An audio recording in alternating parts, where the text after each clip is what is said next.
Okay, so today we are going over lesson 13, modeled and guided instruction on page 124 of our Ready Math instruction book. It says, read the problem below, then explore different ways to solve an equation.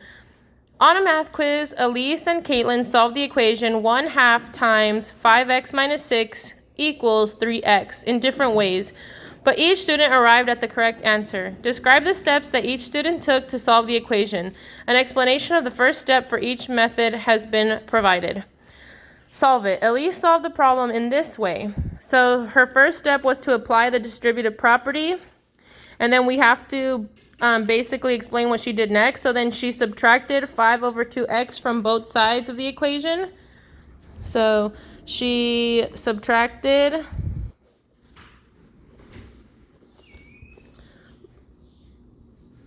5 over 2x from, so then we'll do this in bullet points because I didn't write step 2. She subtracted 5 over 2x from both sides of the equation.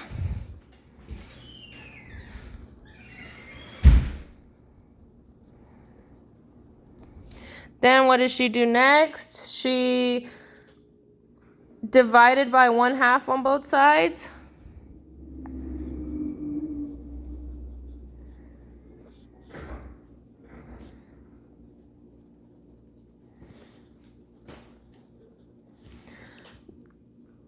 Then it seems like all she did was simplify.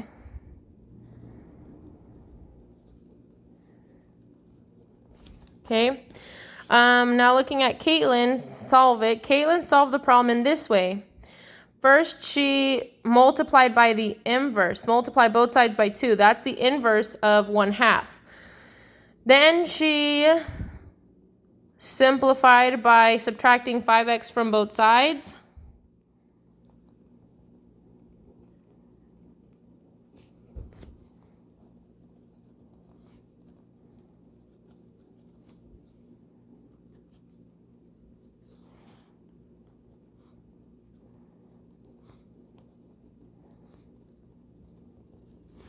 And it seems like all she did after that was simplify. Okay? Something like that. They just want you to explain each step in their process. Did they both get the same answer? Yes, they both got -6 for x. But they did do it 2 different ways. One of them was by using the distributive property, and the other was by getting rid of this 1/2 on the outside of the parenthesis and then simplifying. Let's look at page 125. Now you'll analyze how each student solved the equation. Number 2, look at Elise's solution method. She took 3 steps to solve the equation. Describe step 2. Well, after she applied the distributive property, she subtracted 5/2x from both sides of the equation, and it says, so describe that. So what did she do for step 2? She subtracted 5 over 2x from both sides of the equation. That's what we're going to write here. She subtracted 5/2x, 5 over 2x, from both sides.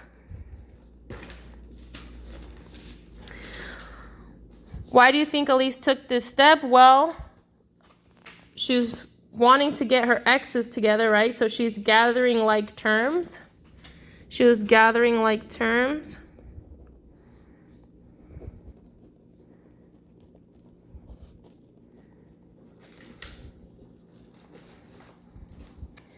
Then it says, describe step 3 in Elise's solution.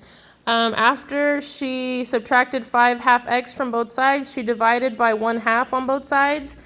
So she wanted to get x by itself, right? So she divided 1/2 on both sides.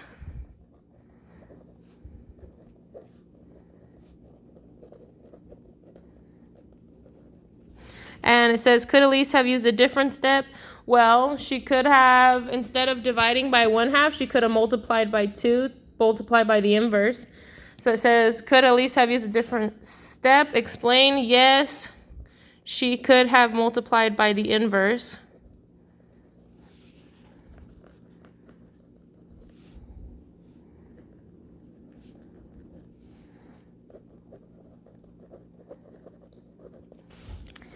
Then it says, look at Caitlin's solution method. Describe step 2 in her solution. So her step 1 was to multiply both sides by 2. Then her next step was to simplify by subtracting 5x from both sides, right? She subtracted 5x on both sides of the equation. So she subtracted 5x on both sides of the equation.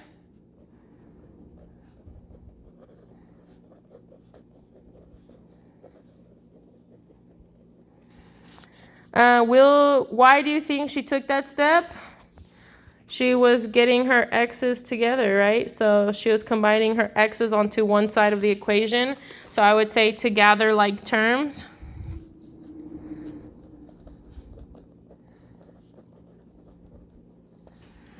And then which method do you prefer? Explain your thinking. I'm going to leave this question up to you guys.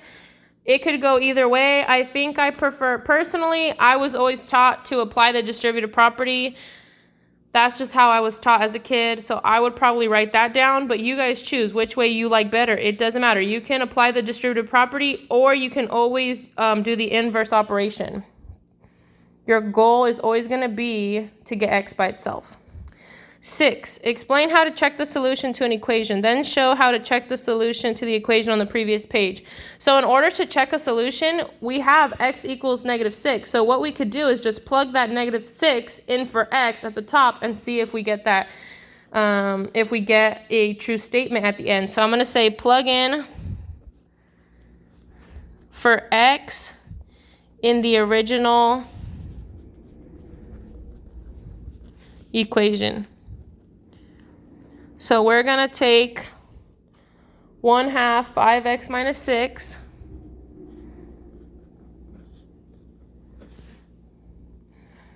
equals 3x, and we're going to plug in -6 for x.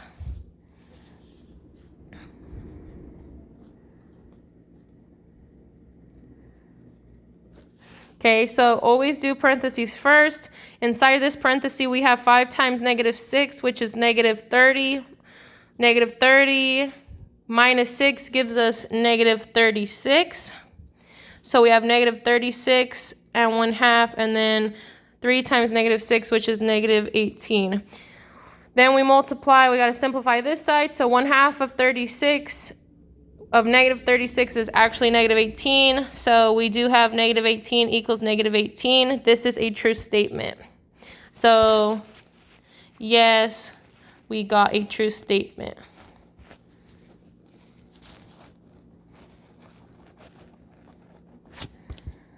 The whole point is to plug in for x in the original equation and check for a true statement.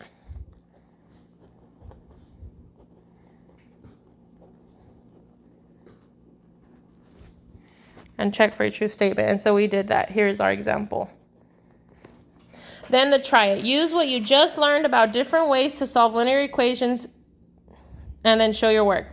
Solve the equation and check your solution. We have 5/6 x minus 10 equals 1/3 times x minus 15. You can use the distributive property, or you can multiply both sides by 3 in order to get rid of this 1/3 here. I personally always prefer the distributive property, but I think I'm going to practice using the inverse just to show you guys that it doesn't matter which way you do it. So I'm going to multiply both sides by 3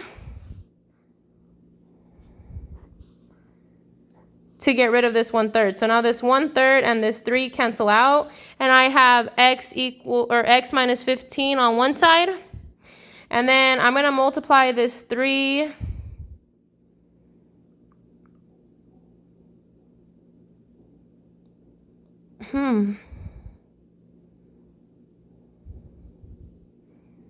I'm wondering if, either way, now you're going to do the distributive property on this side. So now all we did was move the distributive property to this side, because now we have to distribute this 3 to both terms. So I guess regardless, for this problem, you'll end up using the distributive property. So 3 times 5/6, that gives you 15/6x. And then minus 30. We can move this x to this side or move this x over here. It doesn't matter. I'm going to just move my 30 to the right side. So plus 30 on both sides. and I'm going to subtract my x on both sides. So now these 30s will cancel out. These x's will cancel out. And I have negative 15 plus 30, which is positive 15, equals, and then 15 over 6x minus 1x.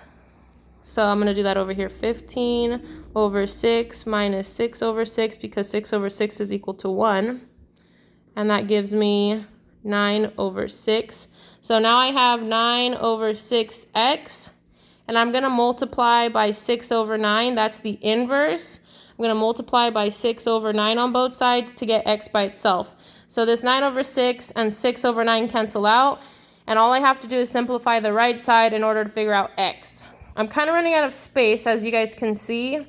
So I'm going to, over here, I'm going to do x equals 15 times 6 over 9 and simplify that. And one more time, I'm just going to explain how I got the 9 over 6. So I had 15 over 6x subtracted by 1x.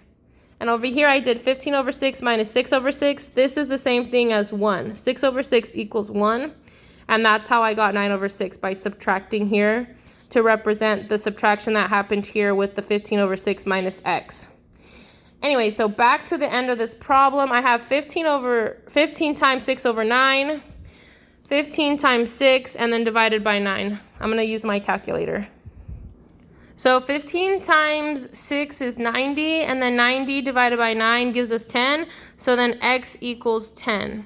Now, it says to show your work, it says solve the equation and check your solution. So once we have x equals 10, they want us to plug it back in over here and check to see if it's right.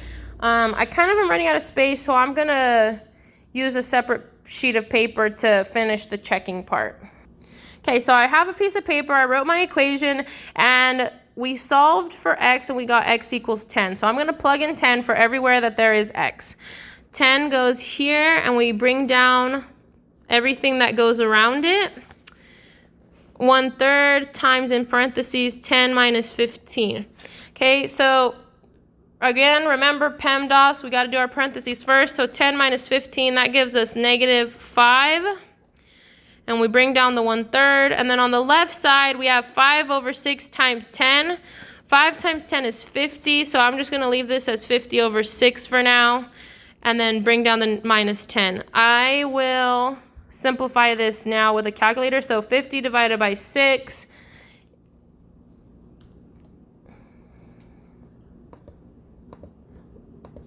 is a decimal. So I'm just going to leave it as a fraction for now because I don't want to throw in decimals into here. So I'm going to leave it as a fraction for now.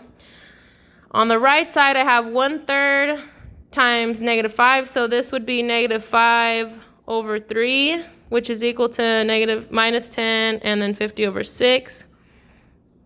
What I can do is, to get rid of this fraction on this side, is I can multiply by the inverse, 6 over 50. Multiply by the inverse, 6 over 50. These will cancel out, and I'll have negative 10 left over here. And then now I have fractions being multiplied, so I'm going to multiply straight across. I've got negative 30 on top, and 3 times 50 is 150. The zeros can cancel out, so I have negative 3 over 15. Something is not working out here. So I'm realizing that my negative 10 equals negative 3 over 15. That doesn't match, so I realize I've made a mistake, and I'm going to go back up to this step here, the 50 over 6 minus 10, and start from there. I'm going to start this problem, so I'm going to just I can cross this out, because I think that somewhere here is where I made my mistake. So I'm going to go 50 over 6 minus 10 equals 1/3 times negative 5. Okay, this side still can be reduced to negative 5/3. So I'm going to stick with that. But instead of moving my 50 over 6 to the other side, I'm going to subtract my 10. You know what the mistake was? Is that I multiplied by the inverse, but there's no reason to multiply when we have subtraction happening here. That's what the mistake was. So I'm going to fix that. 50 over 6 minus 10. So in order to subtract this, I have to put my 10 as a mixed number. So 10 times 6 is 60. This is actually going to be 60 over 6. 60 over 6 gives us 10. So now I can subtract. So 50 over 6 minus 60 over 6 gives us negative 10 over 6.